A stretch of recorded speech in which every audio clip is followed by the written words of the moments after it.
Welcome back to the Jensen Sessions. I'm Shane Jensen, and I'm your host. Today on the show, we're joined by one of the most compelling and inspiring artists in American opera.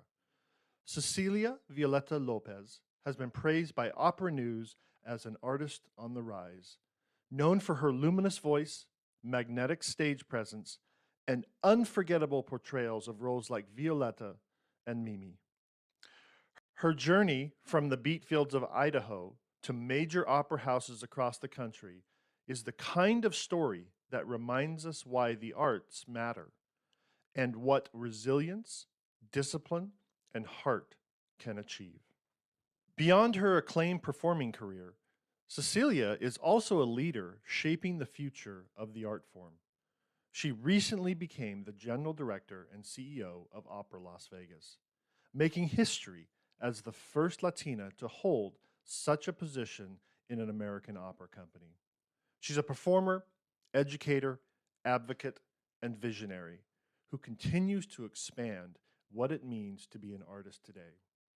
We're diving into performance, vocal training, career development, artistic entrepreneurship, and the real secrets behind her success. Cecilia Violetta Lopez is here, and this is going to be a conversation you won't forget. Let's get into it.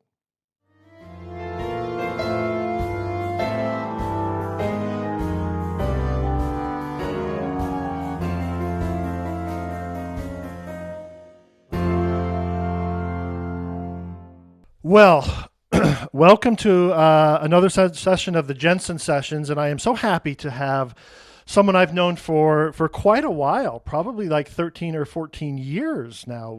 I've known you, yeah. So today I'm happy to welcome Cecilia Violetta Lopez to the podcast today, and she is a wonderful performer, and she's now branching out into other aspects of music, and so I think this is going to be a really interesting conversation. So Cecilia, welcome to the podcast. I do appreciate it.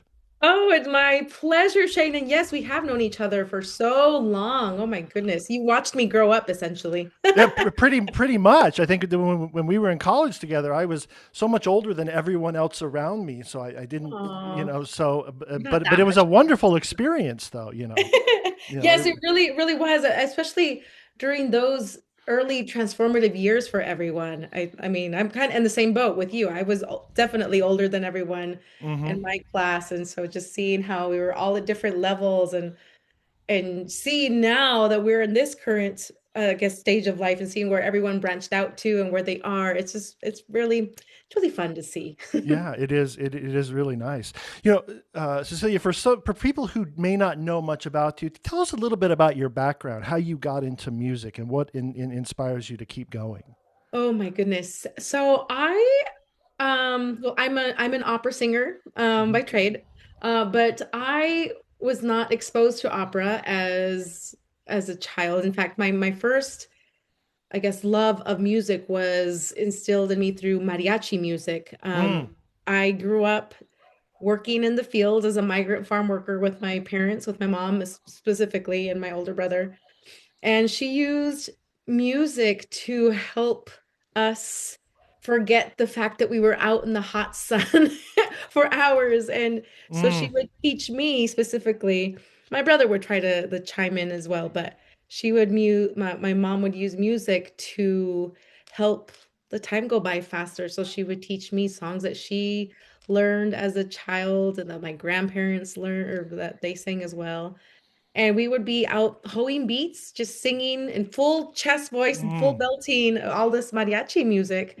And that was it. That was where my love of music started. And it was never opera. In fact, I tell the story that I learned to speak English from watching Sesame Street as a kid. Oh, wow. Okay. And back in the day, Sesame Street would have cameo. I don't know if they still do. I don't even know if Sesame Street still airs, but it's they would have like Placido Domingo and Beverly Sills and all the greats appear on Sesame Street. But back in the day, I didn't know who those names were. Right. I just remember thinking, here's Beverly Sills singing along with Miss Piggy, or because back in the day, also the Muppets were kind of doing kind of parallel with the whole Sesame Street world as well. But so I remember that was my earliest exposure to opera. Wow. And fast forward to my formal years of training at the University of Nevada in Mm-hmm. Las Vegas. I actually started as a music education major Mm-hmm. because I Mm-hmm. was a new mom. And I thought, it was the most practical choice because I was going to have summers off. I wasn't going to be working in the fields anymore. Yeah, no, So all these exactly. things that were new, no? And it wasn't until I saw my first opera with a school production of La Boheme. I don't know Mm-hmm. if you remember that, or were Yeah. you there by then? I don't know. It was, gosh. I started like 2008, 2009. So It was 2009, I think, is when I saw that production. yeah. Um, it was Dominic Chenis was singing Uh-huh. Yeah, yep. Rodolfo, I who's remember that also, production. yep. Yeah. And but I went, Shane, not knowing what to expect because there were all the upperclassmen and everyone, all the undergrads with me. They Right, were yeah. talking about it and saying, "Oh, we have to go to La Boheme, blah blah blah." And I thought, "Oh, opera, okay, fine, I'll go, I'll go, I'll go." But to support the upperclassmen who I really admired, and they were good buddies of mine. But just again, just not knowing what to expect and.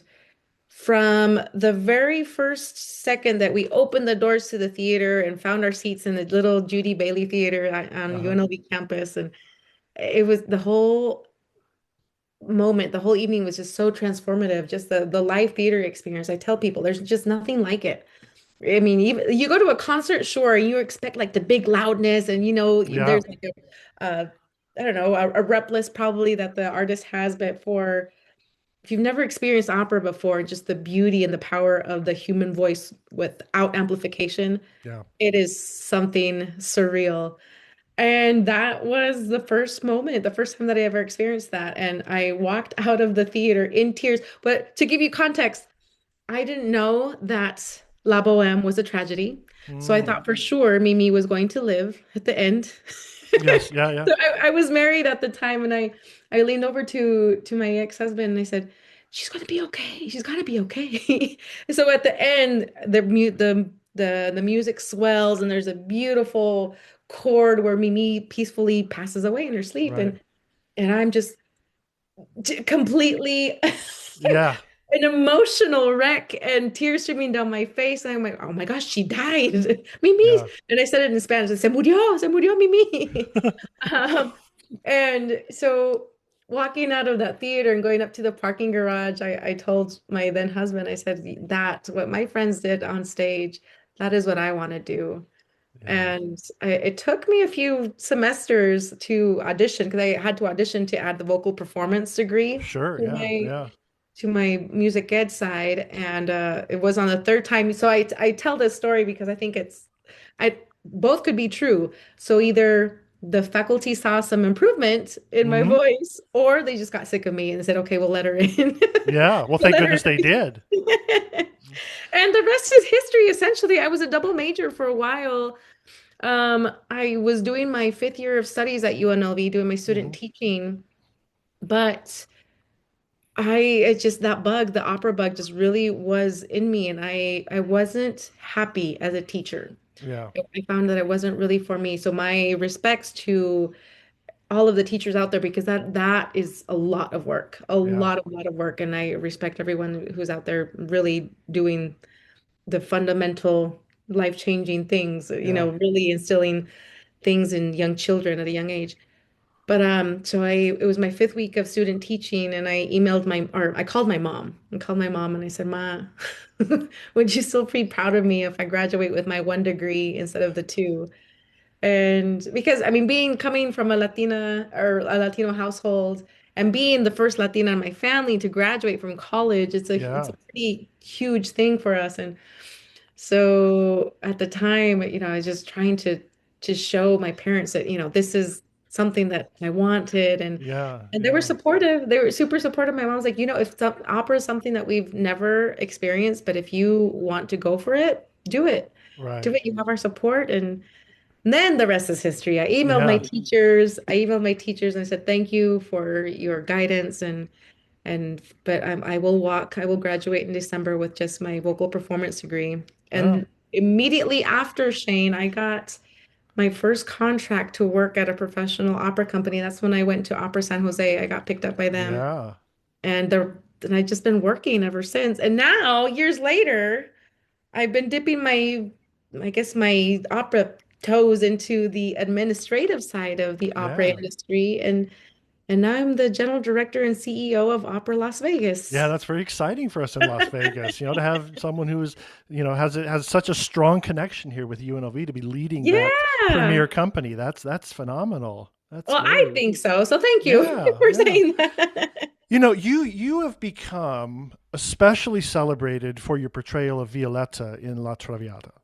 And so, what personal connection or interpretive approach allows you to bring such emotional depth to that role across many different productions?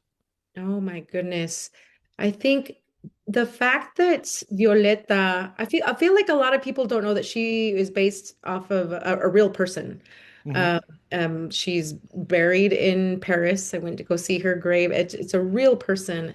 And to know that this woman is so iconic and so just the epitome of being Yeah. just femininity, everything. She's just so strong, and she taught herself how to read and taught herself how to walk among the elites and Hmm. socialites of her time.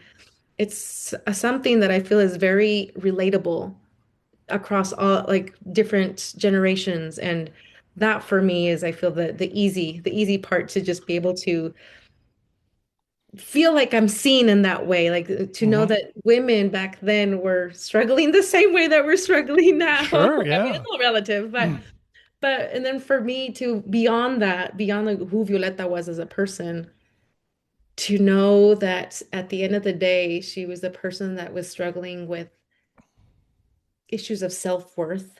Like she wanted to be in love, she wanted to have that magic of just the way, all the Yeah. butterflies that you feel when you're in love with someone. Oh, absolutely. And Yeah. she didn't feel like she was worthy of it. That's what Act One is all about. When people ask me, well, what's Sempre Libera about? She's having a conversation with herself. When Right. Yeah. she wants it, but then she suppresses it all. And but then you see at the end of Sempre Libera, it's like you feel like you see her make that decision, like, no, I'll always be free.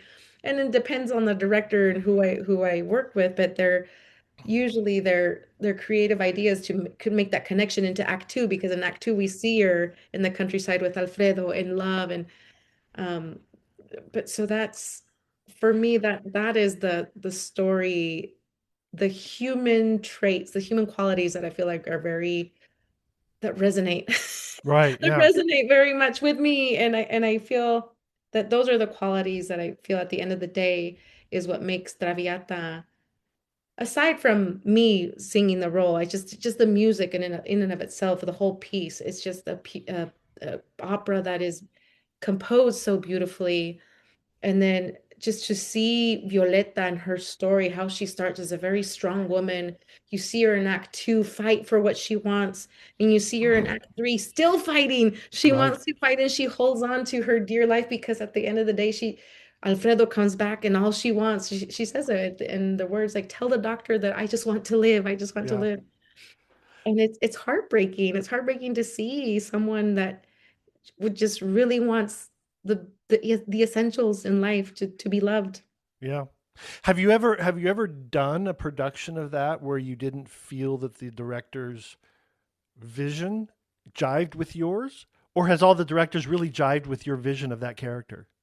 No, I've definitely worked with some directors where I feel like their interpretations are Verdi wrote the music where I feel like just the chords that he writes, there are Hmm. attached to emotions already. Yeah. And I've worked with directors where I have those, as Cecilia, where I have those emotional pillars already ingrained in Hmm. me. When they would ask me to do the opposite, oh, Mm. those are the times when I would struggle. Like, okay, okay, I will do it. I will do it and just commit to the character, because that's the vision that you want to see. But yeah, definitely, there are times where and it was never like something combative, just for me internally, because as an actor, You have to take these ideas and figure out how to make those emotional connections and to be Sure. able to still tell the story, but the way the director wants. But I've definitely had those moments Mm. um, where, I mean, I've had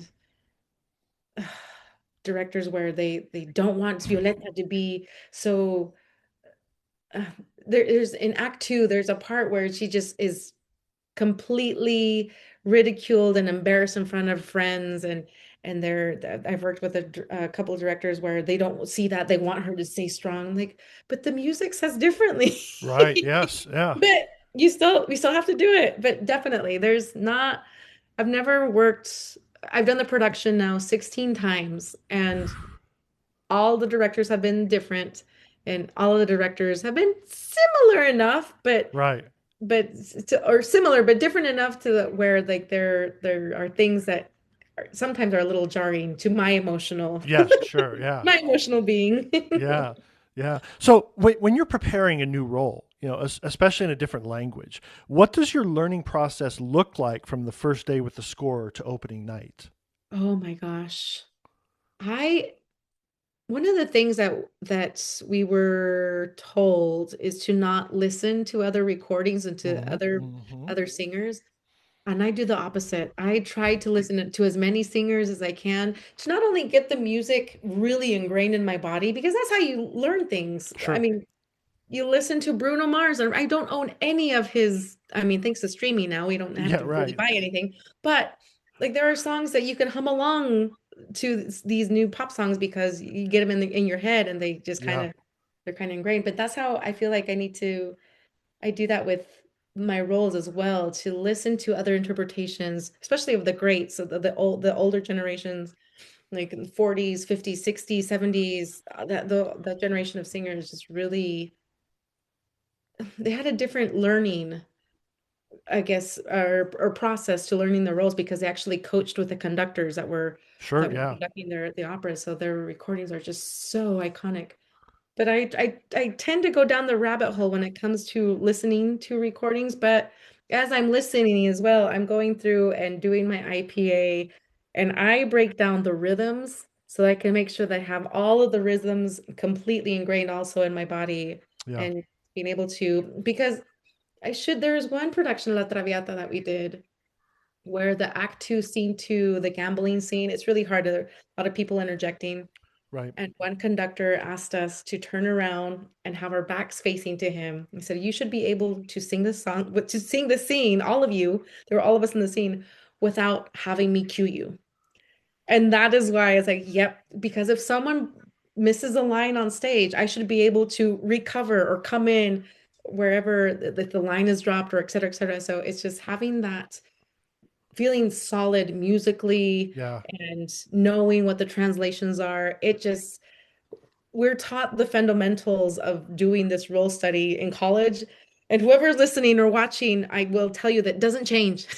Yeah. Those tools that were given to us in college, we just as I grow older, I think I've gotten faster now Yeah. Sure. at learning these things, but the model hasn't changed. I listen, I'm sitting with my score because I'm not an iPad, I'm not a PDF girl, I'm a Right. Yeah. actual Yeah. bookstore Physical score. person. Yeah. Mhm. And I go through and I IPA, I translate, I write in my rhythms, I count it out like one E and a two E and a, I break it down all the way to the Right. very middle, my like the smallest part. And it takes time. It takes a lot Oh, of time, yeah. but that's when you know that it's really in here, and it's in here, really in the Yeah. body. Now, do you use multiple colors in your score when you're doing that, or do you just stick with one palette of colors? Or, I mean, like some people highlight, some people don't. I do highlight, but I only highlight my part, and I Okay. stick to the ones because and then I do little tabbies too, so I know when I come in, or like Yeah. where in the act that I come in, because sometimes at the beginning of the act, sometimes in the middle, or sometimes I just have like one little interjection. So Right. just Yeah. little things that really help break down, and it helps too mentally compartmentalize like the Right. music structure, and like I don't know, at least for me, I'm a very visual learner as well. Mm-hmm. Sure. So being able to visualize what's coming up, and like almost knowing like the measure number, oh Yeah. yeah, this is where we come in on, oh mio Bobby, or whatever, Yeah. just Yeah. things like Yeah. that. because after studying a score for so long, it really does get into Oh, your whole absolutely. body. Yeah. Hmm. You've performed everything from Verdi to mariachi influence crossover concerts. How do you adjust your vocal and artistic approach when moving between these different musical worlds? Oh my word, that is a great question.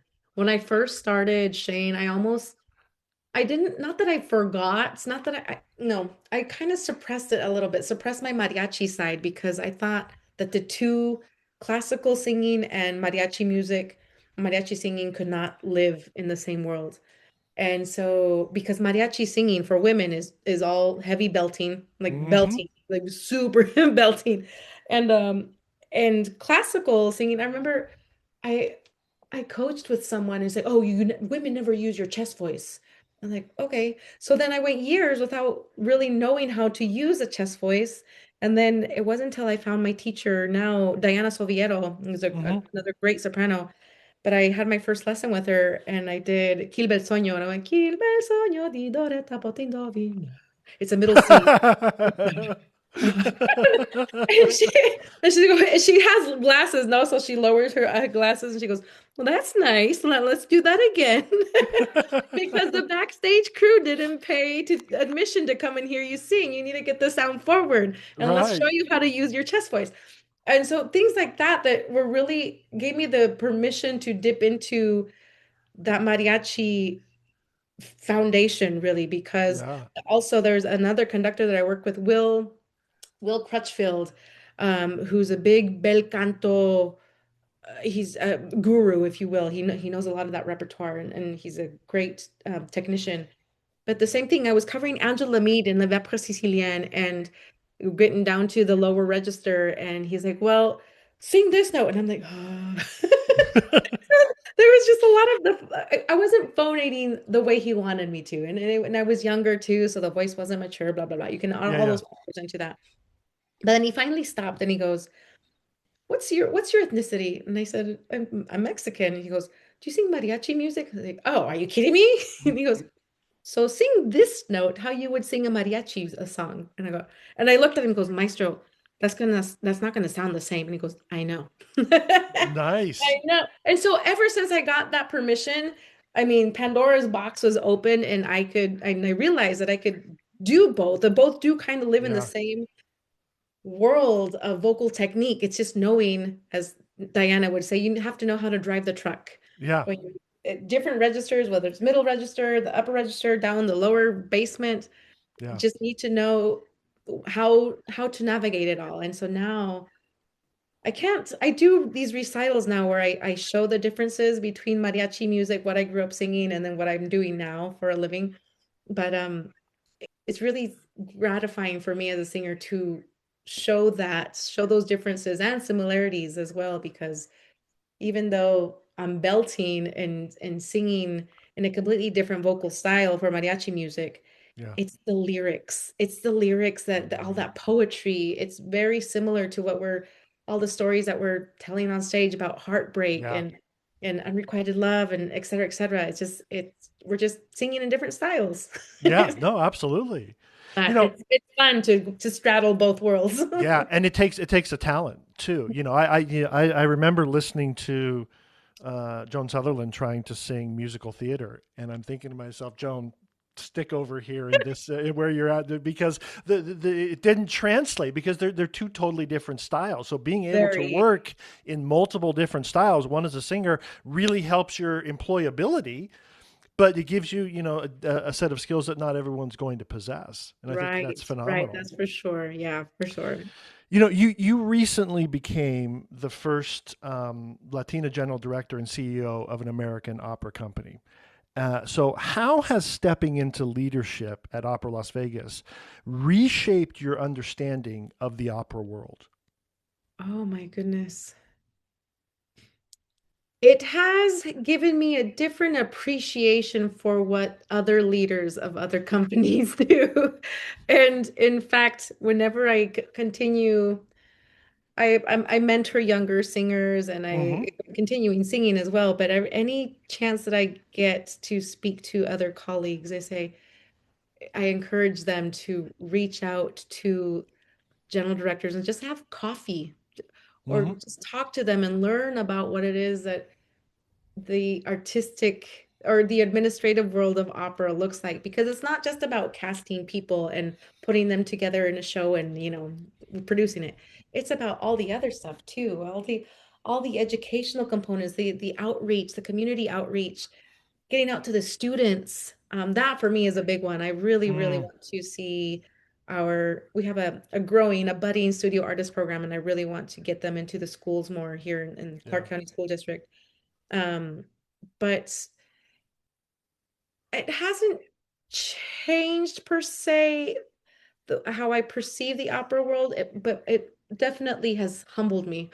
yeah, I think yeah, it's humbled me a little bit because I often I look back, I sit back and I just it's easy to critique people right. that that are sitting in leadership positions, but once you're in it and you see all the things that need to happen, you make connections and you cultivate relationships with donors and Mm, businesses to sponsor the company, and you just try to grow in that capacity because a lot of people don't really know that we're a nonprofit organization. So we yeah, thrive thanks to philanthropists, thanks to the generosity of people that believe in the vision and the mission of yeah, Opera Las Vegas.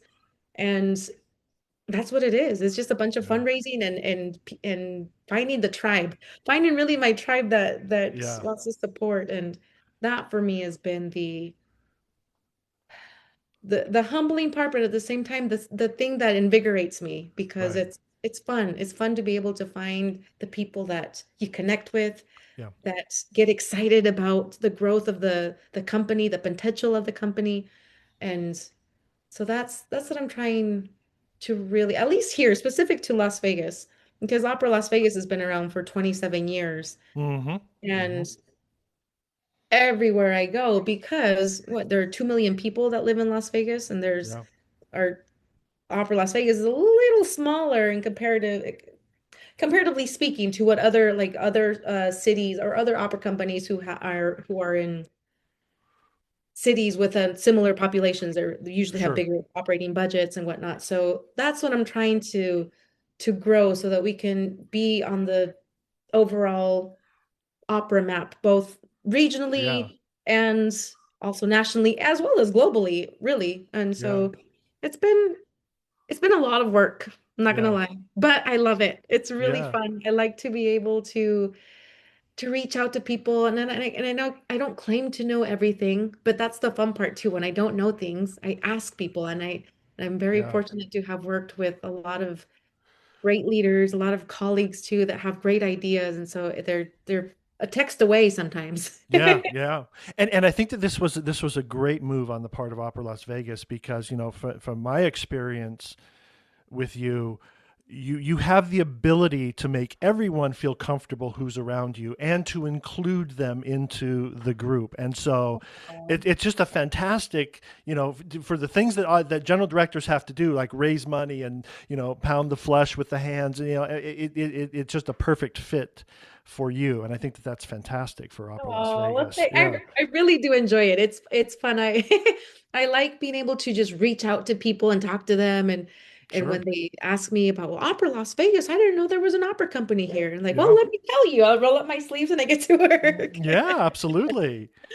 Your journey from the Idaho beat fields to international opera stages is extraordinary.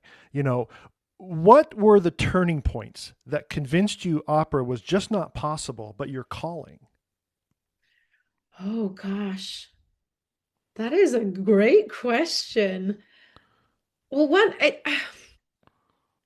was I going back to one of the things I said earlier, I as soon as I graduated from UNLV, I had the first contract to work at a professional opera company. And during my time there, Shane, and not a lot of people know this, but during my time there, I only have my bachelor's from UNLV. Hmm. Hmm. And at the time, I was finishing up my second year of being a resident artist at Opera San Jose, and I was talking to one of my colleagues who was the baritone artist, and he's now an agent actually. He's a great singer, but I told him like, Zach, I think I'm going to start pursuing or applying to get my master's degree and pursue that so I can, have some sort of a plan. He goes, "Are you kidding?" Yeah. Like, you need to be singing, you need to be auditioning, you need to go to New York, sing for all of the agents, and just get on all of the audition cycles. And I mean, I didn't know. I came from UNLV. UNLV is a great school, but it was also kind of like a little bubble. Hmm. And so we were very protected. We had great teachers, but I don't know. Maybe it was just me too, because I just didn't do enough research out there to see what was available to me. But as soon as I knew that there was an entire world out there that was all about opera, Yeah. I went for it. I said, well, let's see. Yeah. And so that's when I reached out to Diana Soviero. I saw her. Took me in as a student. I auditioned for my gosh, Caremore Music Festival, and that's when got asked to cover Angela Mee. So I felt like all of the things were happening. I said, okay, well, I Hmm. won't do a master's. And I won't say this isn't to say that it's been easy for me because it hasn't. Within my career too, I got divorced. I Hmm. lost custody of my son. Um, but I feel like even after all of those personal challenges as a mom, just feeling like I was really at my lowest, Yeah. having Yeah. all of that taken away from me and being told that opera singing was a hobby. That's another one. I will never Mm. get tired of sharing that. I was told that opera singing wasn't a real career, that it was a hobby. And so years later, I would like to no, it's not. But in my darkest moments, this repertoire has always been like the one constant in my life. And gosh, I remember the first time I sang Madame Butterfly. Hmm. Oof, I was in the middle of my divorce, but that was the most cathartic way. I was streaming, like tears streaming down my face as I'm doing my score study, but at the same time, it was something that I really believed in. I loved the art form. I was passionate about it, and I wanted to set an example to Yeah. my son, to let him know that there's a world out there of music, and that if you work hard enough for something, you can Yeah. get to where you want to be. Yeah. And so that's really why I feel, because there was never any lull for me, and then there was never any second guessing of me being in the choosing this field. Hmm. But it definitely came with some challenges that Yeah. then at times did make me think, oh, well, maybe I shouldn't be doing this. But then when I would get an opportunity, you take it and run. You take it and Yeah. run with it, and I don't know. It just made me feel like I was, even though the world seemed like it was upside down for me, the music was the one that was always just my medicine, and kept me going. Yeah. Yeah. So, Well, that's strong. And I think that role, Madam Butterfly, really speaks to the time of your life that you were doing that. That's women who are abandoned or have a complete change of situation. I mean, that's mhm, powerful for that particular role. absolutely. For younger singers who don't come from a traditional classical music backgrounds, what practical steps do you recommend for breaking into the industry? Oh my goodness. Just to spread your net wide. Like, Mm. just cast it wide, because it's really, especially now, the way that the industry has changed and evolved. Um, there's a lot, like you mentioned earlier, there was a lot of crossover. A lot of companies are looking for that now, for singers that can not just be an opera singer, but are comfortable with being flexible with their voice, and comfortable in telling stories in whatever way. So it's about really not putting all of your eggs in one basket, and just being able to be a jack of all trades, master of none. That's okay. That's Right. okay Yeah. to do Yeah. that. And really, that would be my biggest, like my number one piece of advice. Just don't only put all of your efforts into one thing. It's like, Mm. sure, polish the one and focus on the one, but also reach into this one, or find this tangent or this other one, because you never know, one of these things will catch eventually. It's like when you go fishing and you have more than Yeah. Yeah. Yeah. more than one rod going out. One of them is about to bite, so you just never know. Yeah, exactly. Yeah. Um, you've sung some demanding roles, Margarita, Mimi. What vocal habits or training philosophies have kept your voice healthy through such intense repertoire? Oh, it's really it's about now with age. Yeah. I know it's about just really listening to your body. Now, 44-year-old Cecilia is not the same as 30-year-old Cecilia, where I would remember I talked about Madame Butterfly earlier, and she was a new role for me. And there were times I would wake up on show days and sing the role full voice Hmm. in my apartment to make sure that it was in my head and my body. And then I'd have the same neighbor, my colleague, he would knock on my window on the door, or excuse me, on the wall, and then text me. He's like, "Do you have cords of steel? Shut up. You have a show to do tonight." But now I can't do that. Now it's a matter of like, okay, these are my trouble spots. This is where the coloratura doesn't feel as comfortable. So I'll work. There's definitely spots now that I do spot checks, but I lip trills are something really that I love to just get the vocal cords oscillating and moving Hmm. and just knowing that when the chords feel thick, to not push it. Not Yeah. push it because the more you push, they're tiny, tiny, tiny, tiny, tiny little vocal cords and or muscles and ligaments. And we're very demanding of them. Yeah. Yeah. When they don't rest, they'll tell us. They'll tell us. And then at the end of the day, there's nothing more stressful also than singing a role with thick chords. I remember there was one Mm. time I did a Violetta three times, three back-to-back shows. One, two, three. It was a Friday, Saturday, and a Sunday matinee. And that Sunday matinee, I was dead. My mid That's an odd schedule, is it not, Cecilia? That's pretty it odd to. it is, but more and more companies are doing it now because I mean there's theater costs and Sure. now I'm older when people ask me, can I do a back-to-back? It's like, I would like a day off, please. Yeah. Right. But because it's just, I mean, can we do it? Yes. Is it smart to do it? Not so much. Will the Yeah. products that what you deliver it just won't be the best as to when you feel rested and the vocal cords feel fresh and you can feel like you could Yeah. sing anything. As soon as they get tired and swollen, like, ugh, it's stressful. Yeah, It's stressful that way. people who aren't singers just think that, well, this is just singing. It's very easy to do, Mhm. and so you hear stories about musical theater performers who have to do 8 shows a week, and Which their is voice crazy just to me. gets destroyed, and all these different kinds of things. But singing is an incredibly physical activity. The stamina that it takes to be able to sing and to sing the quality of rep that you're singing it's difficult. It's Yeah. hard. It's hard, and it takes a long time to prepare. It's just like an athlete. You need time to rest and recover. Yes, 1000%. Yep, Yeah. same. Well, the other day I did some like a little YouTube video of exercises Yeah. before doing a performance, and the next day I was so sore, and it took me like 2 days of the soreness to go away. Yeah. Oh, Vocal I can cord. imagine. I can imagine.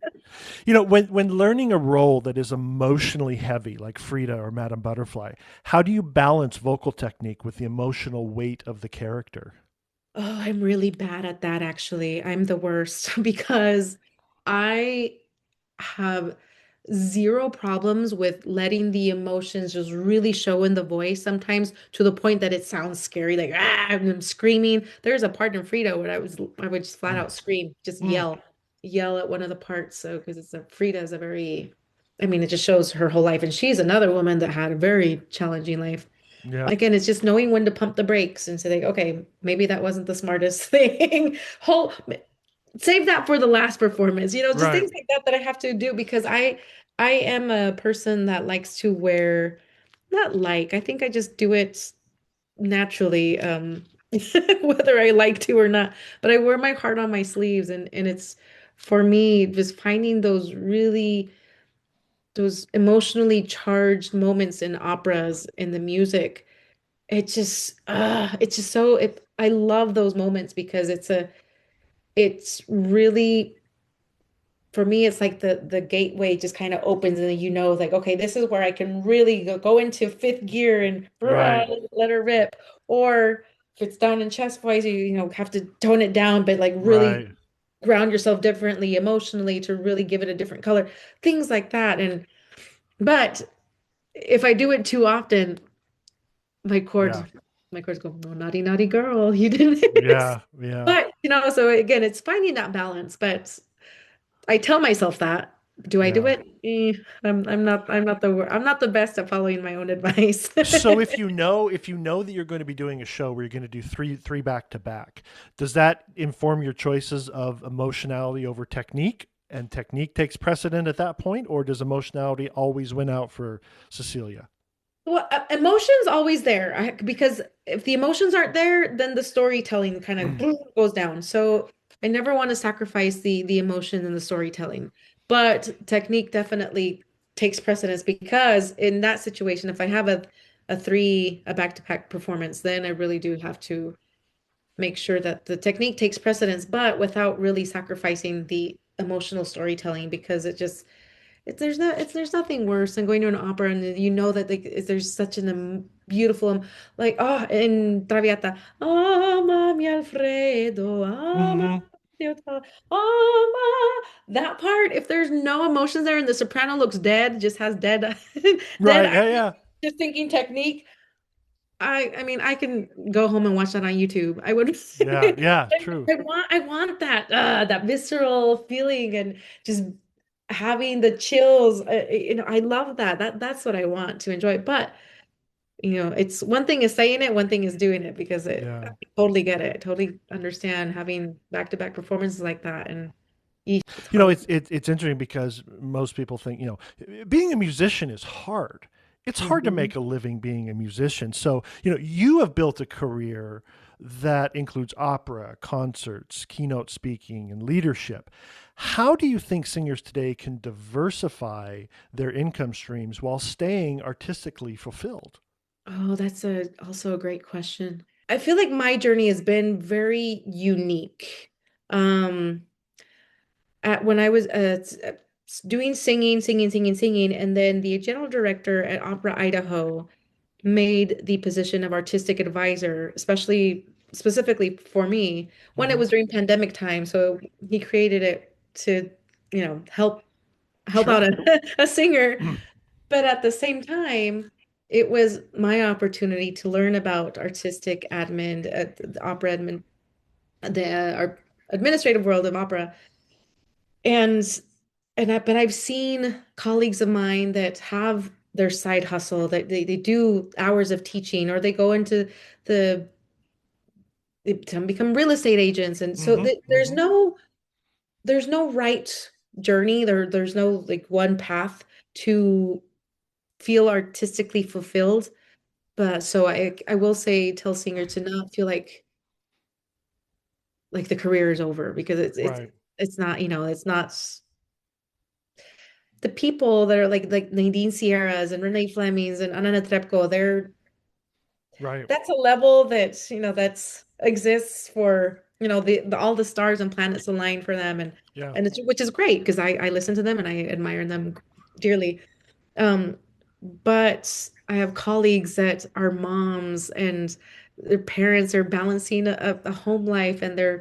they're teachers at a university and also singing Mimi at San Diego Opera, things like that. There's no one trajectory to be able to feel that you are artistically fulfilled. So, but at the end of the day, it's hard because the bills keep Right. coming, and you have to Yes. pay them. So it's just keep chugging away, and knowing that if you feel passionate enough about this art form, just don't give up on it. Don't give up Yeah. on it because it's something that I feel like, I mean, the arts are the first things that get cut in school districts. So it's just Yeah. Yeah. be able to still carry that on in some capacity. Just hang on, and don't feel like you're the only one. Yeah. Don't feel like you're the only one stuck out there like trying to balance all that. No, it's very common. It's very Yeah. common to have one or two jobs on the side and also be a singer. So Singer. How do you think, you've traveled extensively. How do you think the employability of singers differs between here in the United States and Europe? Are there more opportunities in Europe than there are here, or do you find that there's just an equal number here? Because there's a lot of singers out there. There's a lot of good singers out there. You know, that's for a long time, a lot of American singers would go to Europe Right. because there was that belief that there was just a bigger market for opera singers in Europe, which Hmm. is partially true, absolutely, because the arts are funded by the government in Yeah, Europe, sure. where in here is in the US, they're all nonprofit organizations. But I feel also, and this is a conversation that I had with some agent colleagues of mine, that the market in Europe is also starting to change where there are just not enough jobs for the demand, like there are, for how many singers there are on the market. Right. Yeah. So it's just it's changing so much the industry, and it's just hard to not it's not hard to keep up. It's just hard to, how should I say this? To stay, I guess, in the know of everything with how quickly things evolve. Um, gosh, when I sang in Europe, I was singing in Belgium. I sang 13 performances Mm. of Norina in Don Pasquale, but I felt like it was also like a little bubble that I was in because it was a summer festival in Belgium, and they just hired us for that. And then I came back home and that was it. And then they tried to hire me back for another Madame Butterfly and a Traviata, Mm. which never lined up. But I had a lot of friends too that just go out and do the audition tours in Europe. Sometimes it catches, sometimes it doesn't. So it's just, and Yeah. vice versa too. I have colleagues from Europe that come and audition here in the US and see, because again, it's just casting that net wide and see where it lands. So it's not as white and black anymore, white or black. Sure. It's there's a lot of gray area, and it's just finding where it is that your person, your art, your music, where it fits in the big overall picture of it all. Yeah, yeah, that's interesting. That's interesting. Now as someone who shapes programming and community outreach, where do you see the greatest opportunities for singers to create new work, new audiences, and new revenues? Oh my goodness. Anywhere and everywhere. That's I feel like for me, for next season, specifically with Opera Las Vegas, I want to do more almost like surprise, like flash mob performances, because there are pockets everywhere in Las Vegas that we can do these kind of performances and really reach out, reach communities, reach people that have never heard opera before, that don't know that Opera Las Vegas exists, and maybe they'll like it. Maybe they've been looking for an opera company and they don't. Right. So there's just all these opportunities, and there's that saying like, if you build it, they will come. Sure, but at the same time, you have to almost force yourself into these communities Yeah. to really be just impose Right.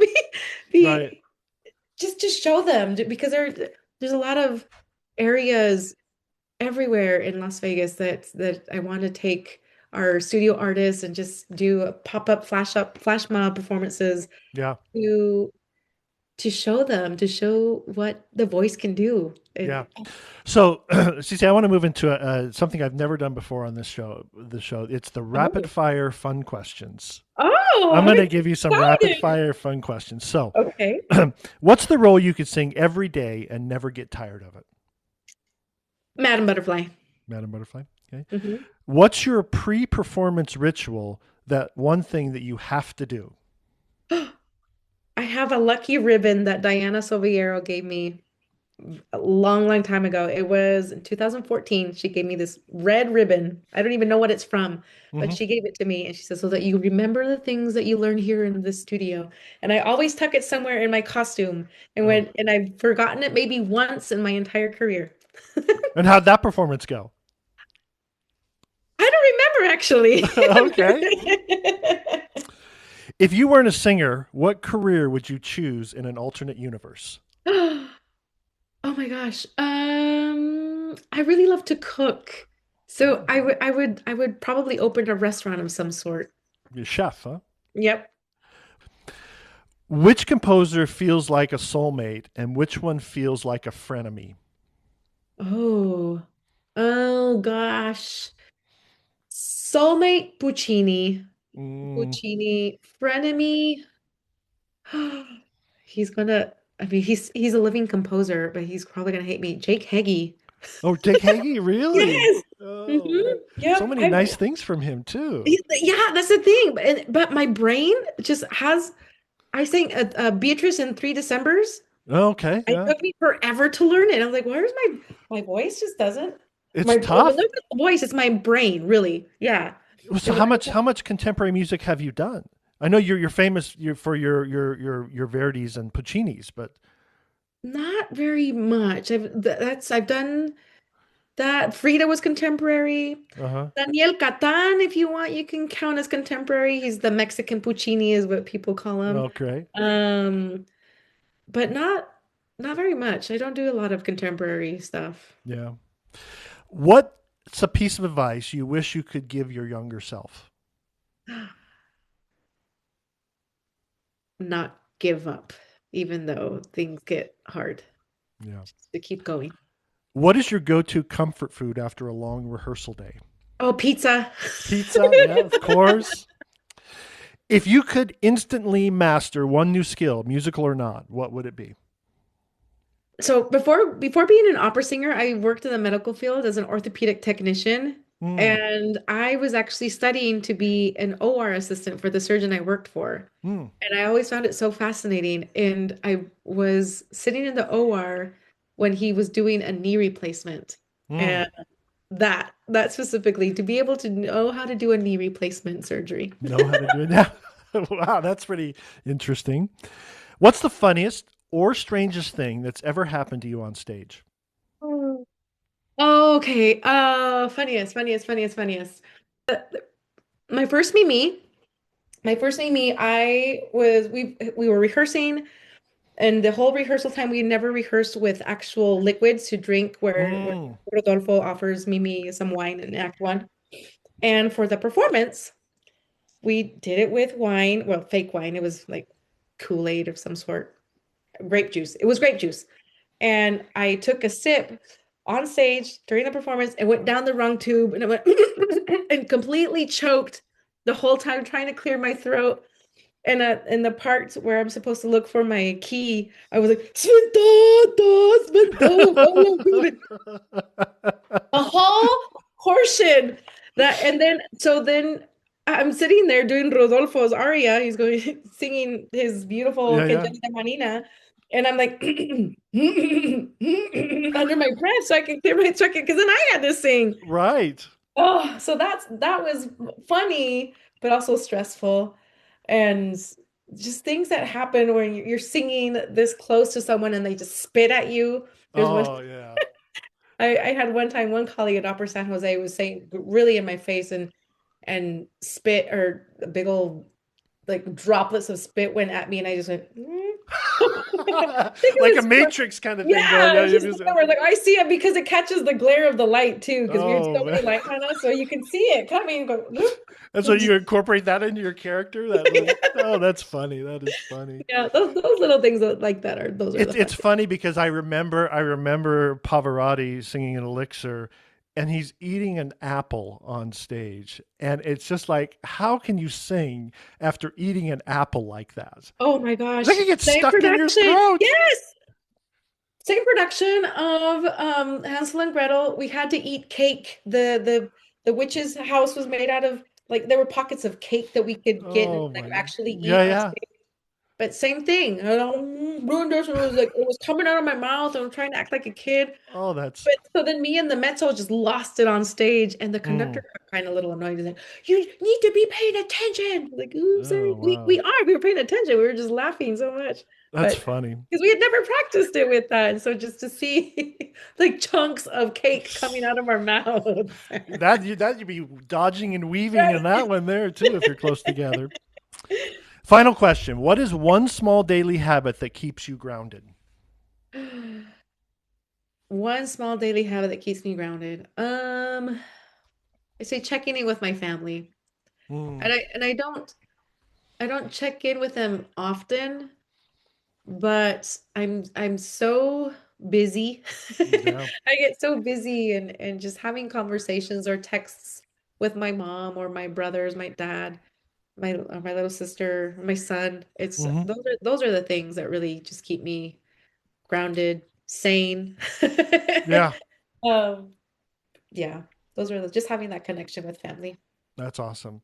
So, Cecilia, what is coming up for Opera Las Vegas? Where can we find what can we do? Where can we find more information about Opera Las Vegas? More information about you? Oh, well, there's our website, Hmm. operalasvegas.com. Okay. Although I will be honest, we're looking to, there's going to be a bit of a facelift to the Mm. company website. So we're going to switch it over to .org later this summer. Okay. But our season announcement for next season is out. We start with L'Italiana in Algeri. We've Okay. never done any of the shows that we're doing next season Oh, that's here. good. That's nice. Yeah, I So like they're that. all new. I'm very Yeah. excited. So we start with that one. It's a comedy, L'Italiana in Algeri, and then that's in October. Then some more outreach initiatives throughout the Hmm. season. Then we go to in February, we do the mariachi opera called Oh. Cruzar la Cara de la Luna, and we do that in collaboration with the Mariachi Plata of CSN. So Okay. that'll be fun. And then that takes us some more outreach and snuggled in between all that. And then that takes us into May. In May, we're starting a new recital series. And of course, we're starting with a big bombastic award. Let's see, Grammy winning and Oscar nominated soprano Ana Maria Martinez is coming to Okay. do a recital for us. Nice. That's a one night only event. And then we go into June almost immediately after that, and we close the season with Aida. Oh, some Yeah. Verdi, huh? Yes, yes, yes. I'm very Yes. excited for next season. That's fantastic. And what about your personal website? Where can people if they want to come see Cecilia perform because it is a treat if you have not seen Cecilia perform. Aw. Where can they find your website at as well? My website is ceciliaviolettalopez.com. That one will stay .com. Okay. And yeah, for next season, I can't say where because I haven't posted the cast list yet, but I'm doing my first Tosca. Oh, Uh, okay. so Yeah. that'll be in April. So that'll be fun. I've never done a Tosca and Oh, excited. fantastic. That's awesome. Well, Cecilia, thank you so much. I hope that everyone has taken something from this about your resiliency, your ability to be flexible and adapt and your success. It's just very wonderful and I appreciate you coming on to the podcast. Oh, my pleasure, Shane. Thank you so much for having me be a part of this. It's so fun. Yeah, it's so fun. What an inspiring conversation. Cecilia Lopez reminds us that artistry isn't just about talent, it's about resilience, curiosity, and the courage to keep evolving. From her celebrated performances to her groundbreaking leadership at Opera Las Vegas, she continues to expand what's possible for singers and for the art form itself. Cecilia, thank you for sharing your wisdom, your story, and your vision for the future of opera. And to everyone listening, may this conversation encourage you to pursue your craft with the same passion and purpose. Until next time, keep creating boldly.